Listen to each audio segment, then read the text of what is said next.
राधे राधे. काल दसरा होता आणि आमच्यासाठी स्पेशल डे एवढ्यासाठी होता की आमच्या लग्नाला 50 वर्ष पूर्ण झाली.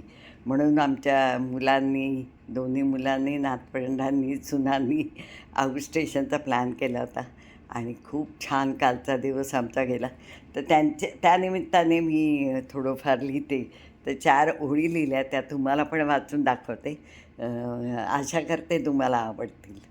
50शीचा लग्नाचा उंबरठा कधी गाठला कळलंच नाही. 50शीचा लग्नाचा उंबरठा कधी गाठला कळलंच नाही. वर्ष फुलपाखरू कधी झाले ते समजलंच नाही. मुलं लहान लहान म्हणत असताना अलगद आजी आजोबा झालो. मुलं लहान लहान म्हणत असताना अलगद आजी आजोबा झालो. देवाचे किती आभार मानू असं म्हणत भावूक झालो. देवाचे किती आभार मानू असं म्हणत भावूक झालो. आई बाबा, आई बापू म्हणजे माझे सासू सासरे आणि आईवडील ह्यांचे आशीर्वाद आहेत आमच्या पाठीवर. म्हणूनच जीवनात उतार चढाव आले तरी खंबीरपणे पार पाडत आलो आजवर. देवा, आता एकच मागणं आहे तुझ्या पायाशी. सुखी आणि आनंदी ठेव आमच्या पिल्लांना. सुखी आणि आनंदी ठेव आमच्या पिल्लांना. पंखात बळ आहे, उडण्याची जिद्द आहे. पंखात बळ आहे, उडण्याची जिद्द आहे. ध्येयापर्यंत पोचवण्यासाठी त्यांना तुझी साथ हवी आहे. ध्येयापर्यंत पोचण्यासाठी त्यांना तुझी साथ हवी आहे. अशी मी कविता लिहिली होती. मुलांना खूप आवडली आणि खूपच छान गेला दिवस. आता थोडं आपल्या मुख्य विषयाकडे वळूया.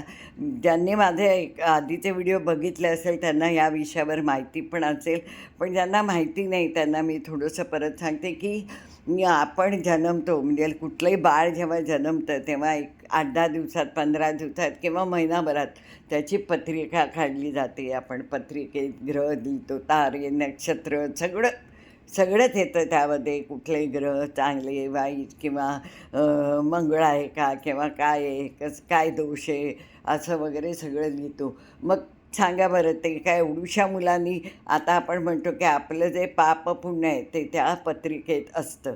त्यामुळे मग जर का असं असेल तर ते ह्या जन्मीचं कसं असेल, कारण 1-1.5 महिन्याच्या किंवा 15 दिवसाच्या मुलाने काय पाप पुण्य केलेलं असतं असं.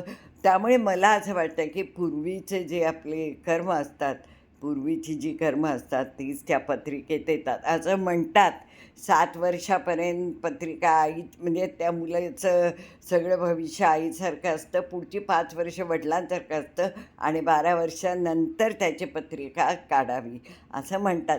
पण 7 ते 12 वर्षापर्यंत तरी त्यांनी काय असं मोठं अगदी पाप किंवा काय ते पुण्य केलेलं असतं. लहानच असतात ना 10-12 वर्षाची मुलं.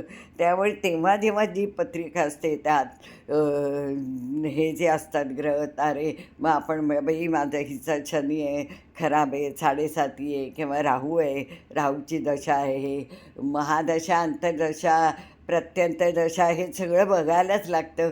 डिग्र्या बघायला लागतात. त्यानंतरच भविष्य जरी आपण सांगू शकत असलो तरी मला सगळ्यांना तुम्हाला नक्कीच सांगायचं आहे की आपलं जे पाप पुण्याचे हिशोब आहे त्याप्रमाणेच आपल्याला पुढच्या आयुष्यात आपल्याला सुख किंवा दुःख किंवा त्रास किंवा संकट किंवा आनंद हा मिळतो. एवढं नक्की हे 100% खरं आहे असं मला वाटतं. आणि मागच्या जन्माचं ह्या जन्मी आपल्याला प्लस मायनस होत असतं. त्यामुळे आपण कित्येक वेळा म्हणतो, अय्या हा माणूस एवढा चांगला असून ह्याच्यामागे त्रास काय एवढा? मग जर एवढा चांगला तर त्रास कुठनं आणला? तर जे काय मागच्या जन्मी थोडंफार पुढे मागे पाप पुण्य असेल त्याचा हिशोब ह्या जन्मात द्यायलाच लागतो. तसंच जे एखादा वाईट माणूस असतो, अत्यंत त्रास देत असतो, आपल्याला कळतच आहे याच्यासारखा वाईट माणूस जगात नाही, तरी त्याचं आयुष्य मात्र अत्यंत स्मूथ आणि सुखात चालू असतं. तेव्हा पण आपण म्हणतो की ह्याला कसं काय एवढा वाईट? देवाचं लक्ष नाही. देवाचं बरोबर प्रत्येक जणाकडे लक्ष असतं. फक्त त्याचे मागच्या जन्मीचं पुण्य शिल्लक असेपर्यंत त्याला हे मिळणार आणि त्यानंतर त्याची उतरती दिशा चालू होणार म्हणजे होणार. म्हणूनच मी नेहमी सांगते की आत्ता तुम्ही जे करता कर्म, कुणाचं चांगलं नाही समजा करायला जमलं तर हरकत नाही, पण कुणाचं वाईट करायला जाऊ नका, कुणाचं वाईट चिंतू नका. देवाकडे कण कण गोष्टीचा हिशोब असतो. तुम्ही चेहऱ्यावरनं कसे वागता त्यापेक्षा तुम्ही मनात कसे आहात, काय विचार तुमच्या मनात आहे ते त्याला बरोबर कळतं.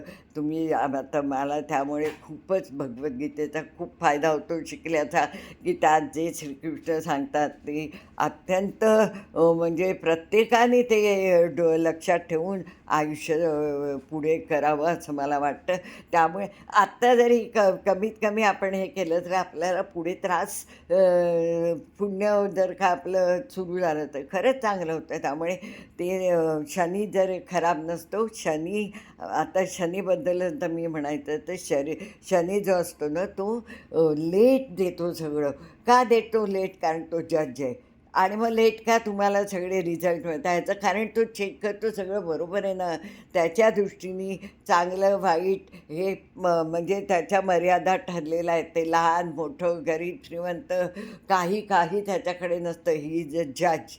तो अत्यंत कठोर जज आहे. त्यामुळे तुम्हाला एखाद्या गोष्टीचा फायदा नक्की मिळतो, पण तो जरा लेट मिळतो. त्यामुळे लगेच असं नाही म्हणायचं की शनी आमच्या 7.5 चालू आहे, आमचा शनी खराब आहे. 7.5 चालू आहे त्या ह्याच्यात शक्यतो म्हणजे तुम्हाला मी एकच सांगते, तुम्ही शनिवारच्या दिवशी हनुमानाची स्तोत्र म्हणा, हे म्हणा, त्याने काय फायदाच होणार आहे, नुकसान नाही. पण ते म्हटलं आता अजून कसं नाही आमचा त्रास कमी होता असं नाही. तुम्हाला जी काही बाकीचे रूल आहेत की प्रत्येकाला म्हणजे व्यवस्थित वागवायचं, ज्याचा मान त्याला द्यायचा. मेन म्हणजे प्रत्येक राशीमध्ये एक सांगता की आपल्या जे खालचे म्हणजे आपल्याकडे कामाला येतात किंवा तुम्ही ऑफिसमध्ये असाल तर ते जे कामाला येतात त्यांच्याशी नीट आदराने प्रेमाने वागलं पाहिजे. कारण खूप जणांना हळूहळू करायची खूप सवय असते. त्यांनीसुद्धा तुमचा शनी खराब होतो, तुमचा राहू खराब होतो, हे लक्षात ठेवा. राहूसुद्धा काय, शनीचं काय माहिती उशिरा देतो, नक्कीच उशिरा देतो, पण देतो ते इतकं व्यवस्थित देतो आणि ते लाईफलाँग टिकणारं देतो. पण राहू पटकन तुम्हाला श्रीमंत, पटकन गरीब करतो.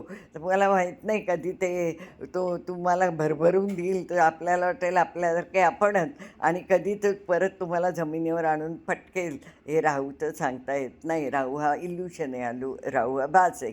त्यामुळे आणि तरीही मी प्रत्येकाला एकच सांगते की तुम्ही जे करता त्याची फळं तुम्हाला म्हणजे मिळत आहेत. त्यामुळे होम यज्ञ करा किंवा जपताप करा किंवा काही करा, पण तुमची जी कर्म आहेत ती फक्त सहन करायची तुम्हाला ताकद हे सगळ्यांनी देतो. पण तुम्हाला जर असं कोणी सांगत असेल की हे करा, हा 10,000चा यज्ञ करा, 15,000चा अमकं करा, 40,000चा हिरा घ्या असंच जर म्हणत असेल आणि तुम्हाला जर वाटेल त्याने आपली त्रास संपेल, दुःख संपेल, तर असं होत नाही. तुम्ही एकच विचार करा, जगातले जे श्रीमंत आणखीन अब्जोधीश कोट्याधीश लोकं आहेत ते नसते का हे सगळं करून सुटले? मग त्यांनी तर कोट्यावधीच्या अंगठ्या घातल्या असत्या. पण ज्यांचे जे आजार आहे, ज्यांना तो जो त्रास येतो ते भोगतच असतात. त्यातनं सुटका नाही. ह्याचं कारण आपलं कर्म हे लक्षात ठेवा. कुठलंही हिरा, कुठलंही माणिक, मोती जो काही तुम्हाला सांगतात गुरुजी वगैरे, तर त्याचं लक्षात ठेवा की खरंच ऐकतो तो खरा ऐकायचं, चेक करायचं. आणि त्यांनी जर का आपण जर का चांगलं वागत असू तर ते आपण फार चांगले आहोत आणि आपण ती अंगठी घातली आणि त्यातनं आणि बरकत आपल्याला वाटतं या अंगठीमुळे झालं. त्याच्या अंगठीमुळे विशेष काही होत नाही. तुमचे कर्म चांगली असतात, लक्षात ठेवा. नाहीतर हे जे जगातले अब्जोपती आहेत त्यांच्या घरात कोण अत्यंत जाड असतो, कोणाचं काय असतं, कोणाचं काही दुःख असतात, ती कोणाला घरात कॅन्सर असतो, ते नाही का अंगठ्या घालून बरे झाले असते. तर असं होत नाही. तुम्हाला थोडंसं स्वतःचं पण विचार करा, की असं असतं तर प्रत्येकजण सुखी झालं नसतं का?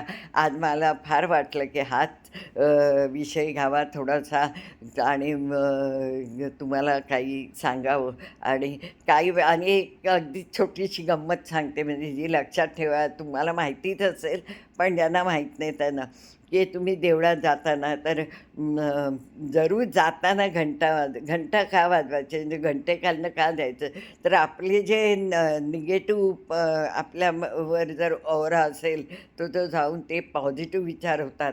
पण येताना मात्र घंटेच्या बाजूने जायचं आणि घंटा वाजवायची नाही. कारण ते परत तसेच राहतात जर का तुम्ही ती परत वाजवली तर. त्यामुळे देवळात जाताना घंटा वाजवून घंटेच्या खालनं जा म्हणजे तुमचे जे निगेटिव्ह जर का तुमच्यावर औरा असेल तर तो निघून जाईल आणि परत देवळातनं येताना मात्र घंटा न वाजवता बाजूने या.